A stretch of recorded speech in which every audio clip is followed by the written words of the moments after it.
विक्रम बेताल कहानी दो पति कौन। बेताल पच्चीसी दूसरी कहानी।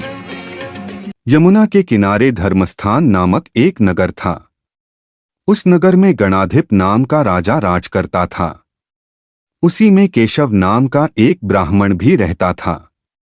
ब्राह्मण यमुना के तट पर जप तप किया करता था। उसकी एक पुत्री थी जिसका नाम मालती था। वह बड़ी रूपवती थी।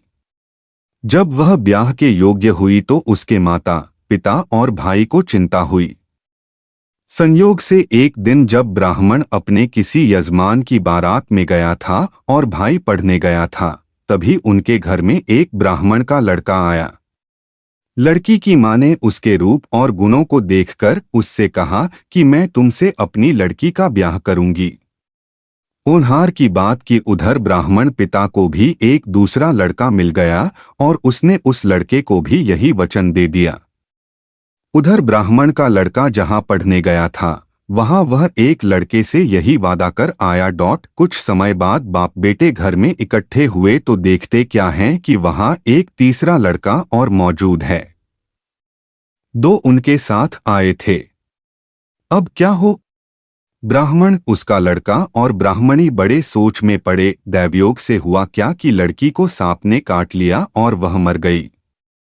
उसके बाप भाई और तीनों लड़कों ने बड़ी भाग दौड़ की, झर झाड़ने वालों को बुलाया, पर कोई नतीजा न निकला। सब अपनी अपनी करके चले गए। दुखी होकर वे उस लड़की को श्मशान में ले गए और क्रियाकर्म कर आए।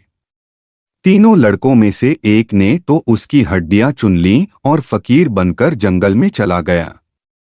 दूसरे ने राख की गठरी बांधी और वहीं झोपड़ी डालकर रहने लगा। तीसरा योगी होकर देश देश घूमने लगा। एक दिन की बात है, वह तीसरा लड़का घूमते घामते किसी नगर में पहुंचा और एक ब्राह्मणी के घर भोजन करने बैठा। जैसे ही उस घर की ब्राह्मणी भोजन परोसने आई कि उसके छोटे लड़के ने उसका आंचल पकड़ लिया। ब्राह्मणी से अपना आंचल छूटता नहीं था।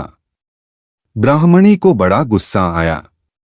उसने अपने लड़के को झिड़का, मारा पीटा, फिर भी वह न माना तो ब्राह्मणी ने उसे उठाकर जलते चूल्हे में पटक दिया।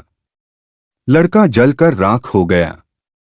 ब्राह्मण बिना भोजन किए ही उठ खड़ा हुआ। घर वालों ने बहुतेरा कहा, पर वह भोजन करने के लिए राजी न हुआ। उसने कहा, जिस घर में ऐसी राक्षसी हो उसमें मैं भोजन नहीं कर सकता। इतना सुनकर वह आदमी भीतर गया और संजीवनी विद्या की पोथी लाकर एक मंत्र पढ़ा। जलकर राख हो चुका लड़का फिर से जीवित हो गया। यह देखकर ब्राह्मण सोचने लगा कि अगर यह पोथी मेरे हाथ पड़ जाए तो मैं भी उस लड़की को फिर से जिला सकता हूँ। इसके बाद उसने भोजन किया और वहीं ठहर गया। जब रात को सब खा पी कर सो गए तो वह ब्राह्मण चुपचाप वह पोथी लेकर चल दिया। जिस स्थान पर उस लड़की को जलाया गया था वहां जाकर उसने देखा कि दूसरे लड़के वहां बैठे बातें कर रहे हैं।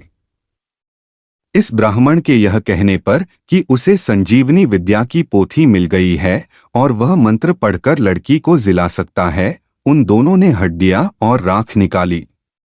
ब्राह्मण ने जैसे ही मंत्र पढ़ा वह लड़की जी उठी। अब तीनों उसके पीछे आपस में झगड़ने लगे। इतना कहकर बेताल बोला, राजा बताओ कि वह लड़की किसकी स्त्री होनी चाहिए। राजा ने जवाब दिया, जो वहां कुटिया बनाकर रहा उसकी। बेताल ने पूछा, क्यों? राजा बोला, जिसने हड्डियां रखीं वह तो उसके बेटे के बराबर हुआ।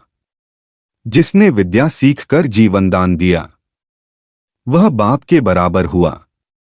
जो राख लेकर रमा रहा वही उसकी हकदार है। राजा का यह जवाब सुनकर बेताल फिर पेड़ पर जा लटका। राजा को फिर लौटना पड़ा और जब वह उसे लेकर चला तो बेताल ने तीसरी कहानी सुनाई।